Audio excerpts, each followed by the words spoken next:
Özünden başlaş gerek özünden. Bu mıyzam polkovnikten başlap serjantqa çeyim birday bardı burada.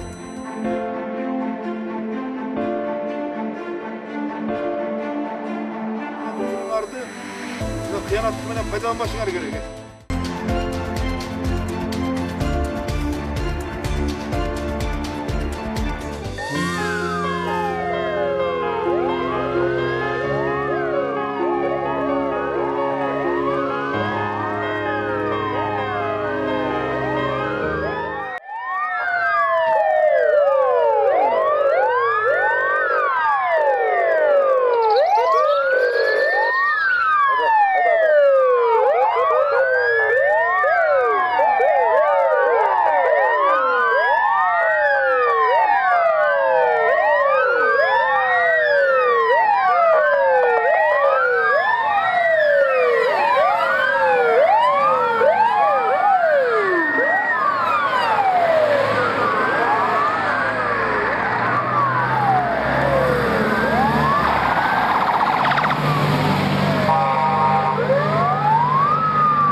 Жана үйүнө кетип атып мына жетелбей аз калат го мына кече кетип атсам бир жаш кыздын эсип келат РХБКда. Аяктан сен мына врачтан чыктым эле жетелбей калды.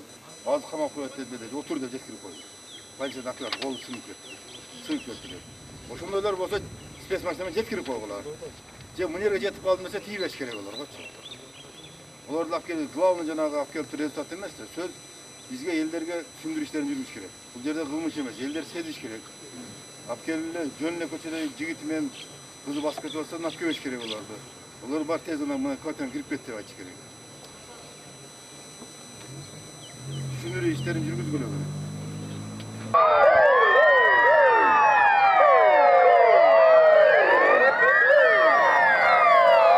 Өлкөдөгү өзгөчө кырдаалга байланыштуу күч түзүм органдары күчөтүлгөн тартипте иш алып барууда. Өзгөчө абал киргизилген Ош шаарында коменданттык сааттын эрежесин бузган жана карантиндик эрежелерди сактабаган учурлар тынымсыз катталууда. Дал ушундай мезгилде коомдук тартиптин сакталышы өзгөчө мааниге ээ болуп, комендатуранын курамындагы шаардык ички иштер башкармалыгынын кызматкерлери күнү түнү мөөнөт менен иштеп жатат.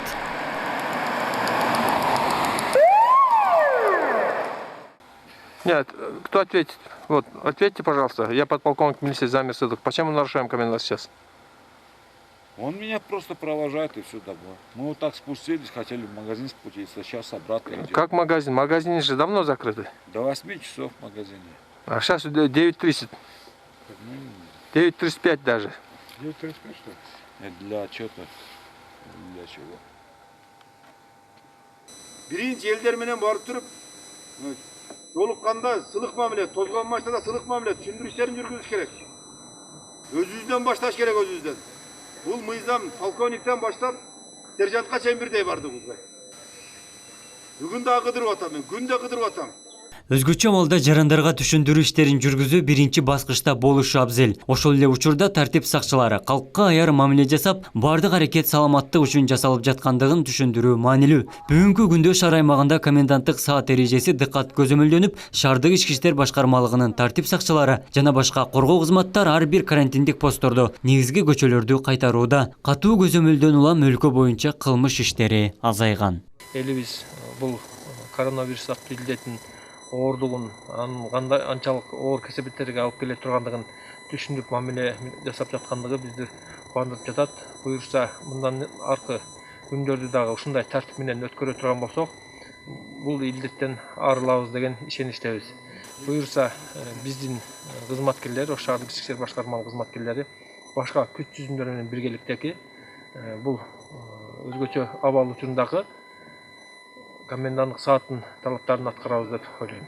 Өзгөчө абал киргизилген күндөн бери эрежелерди сактабаган жарандарга эскертүүлөр берилсе, мындан улам жеке жактарга жана юридикалык тараптарга айрым мыйзамдар катаалдандырылып, айыппулдун суммасы көтөрүлдү. Карантиндик эрежени сактабаган жарандарга дагы айыппул салынат. Ош облусу жана шаарда өткөн суткада коменданттык саатты бузган 10 жаран кармалды. Мыйзамга ылайык 10 жаранга тең 3000 сом өлчөмүндө айып милдеттендирилди. 2 айдоочуга коменданттык саатты бузгандыгы үчүн 3000 сом айып, кошумча мал сабалында уна башкаргандыгы үчүн 17000 сом акча төлөөгө милдеттендирилди.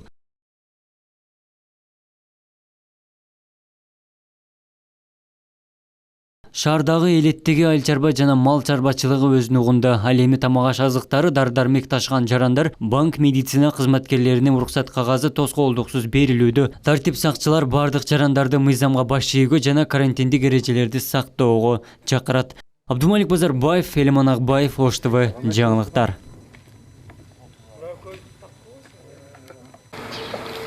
Биз ошол сыймыктанып атабыз деп келип, жанагы антисептик мына маскаларды таштап дагап келебиз. Бүгүн кече бирөө чалып атат, эртең 4000 маска алып келип берейин деп, жана жакшы. Туру колдона берет тургандачы, өрүкүлө тургандар тазалап. Колдона берет турган 4000 маска алып келип берейин. Милицияга рахмат, жол деп. Активисттер мына келгенде бизге айтып атат. Мага келип айтып атат. Мындай өлкөлөрүндө кадимкидей эле имилерибизди айтып атат. Ошондон да жакшы достойн иштеп бериш керек да. Көчөдө кызматкерлер, мына ППС-дин кызматкерлери, ПЦН-дин кызматкерлери, солдаттар, внутренний войска, мына ЯИ-дин кызматкерлери, мына отдел охрана, статымына кызматкерлер бардыгы мына азыр 15 күн калып атат. Бирок 15 күн калып, 15 күндө жакшы бир жума иштесек, аз элдерге жолго чыкпалгыдай да. Кече күнү жакшы. Көп дагы жанагындай ашыкча сөздөрдү айтып, же болбосо кимдир бирөөлөрдүн азыр кыйналып аткан мезгилде үйүндө жатып, жадап, мурда көчөгө жүргөндө, көчөгө чыга албай, ушундай болуп аткан мезгилдерде жакшы эле түшүндүрүп койгула. Жакшына түшүндүрүп койгула. Ашыкча сөз болбош керек. Сиздердин коопсуздугуңуздар үчүн биз иштеп атабыз. Көчөдө жүрбөй үйгө барыңыздар. Деп коюш керек. Эң жакшысы.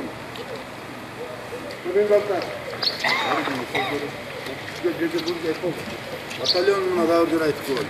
Кечекиде алып туруп көзөмөлдөп балдарды барып. Ошо турган жерлериндечи. Туңарбы мына кызматкерлер? Дүбүкеңерди алдыңарбы? Барып жакшы эшлеп, келин балдар кетип иштеп атат мына жакшы. Бир-эки жерде мен барып көрдүм жакшы кызматкерлер. Түшүндүрүү иштери жүргүзүп, жөнүнө жүргөн адамдарды көрүп атат. Келин балдары. Бирок араңарда бар дагы айтып. Араңарда бар. 80%, 90% балдар жакшы иштеп атат, түшүндүрүү иштерин. Кээ бир жарандар сезбей атат. Ошонун арасында кээ бир кызматкерлер мына жерде кызмат учуруңарды мына кыянаттык менен пайдаланбашыңар керек. Тартип барыбызга, мыйзам барыбызга бирдей. Биринчи элдер менен барып туруп, жолукканда сылык мамиле, тозгон машинада сылык мамиле, түшүндүрүү иштерин жүргүзүш керек. Өзүбүздөн башташ керек, өзүбүздөн. Бул мыйзам полковниктен баштап сержантка чейин бирдей бардыгыбызга. Бүгүн да кыдырып атам мен, күндө кыдырып атам.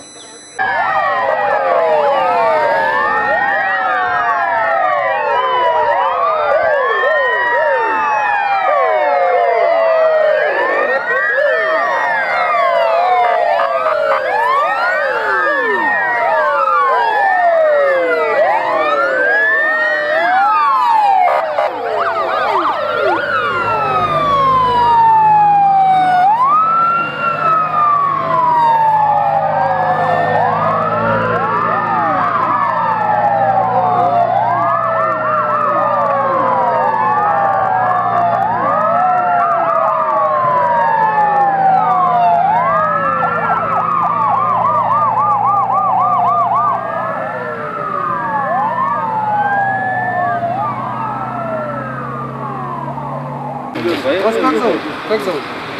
Михаил. Михаил, сюда посмотрите, потом поговорите. Вас как зовут? Вадим. Вадим? Ну вот только получил, то сейчас перед С рождения там живете?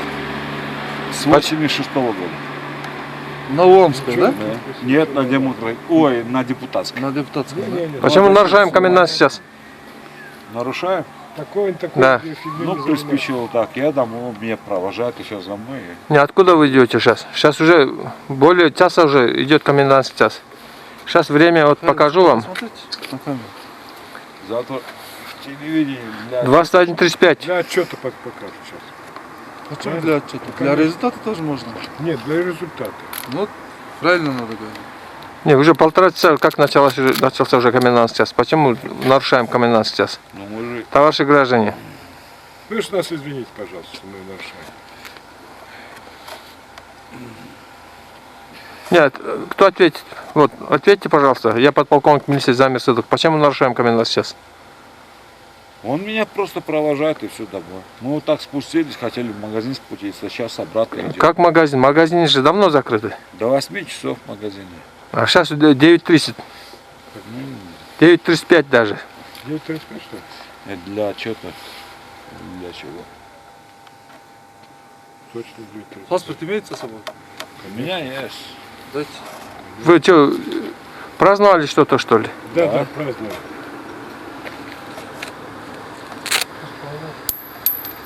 Вы что, гражданин откуда вы? Гражданин Кыргызстана. Кыргызстана? Да. Это что? Организация, международная организация, Международная организация? что ли?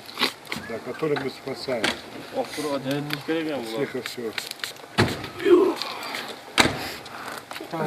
Фамилия, имя, отчество ваше, пожалуйста, назовите. Вадим Анатольевич, Паспорт дайте. Адрес проживания. депутатская 42, вот улица. Нет, хорошо, паспорт дайте. Ваше имя, отчество. По факту. Михаил Пшенов Николаевич. Место проживания? Город Ош. Улица Ламская, 97.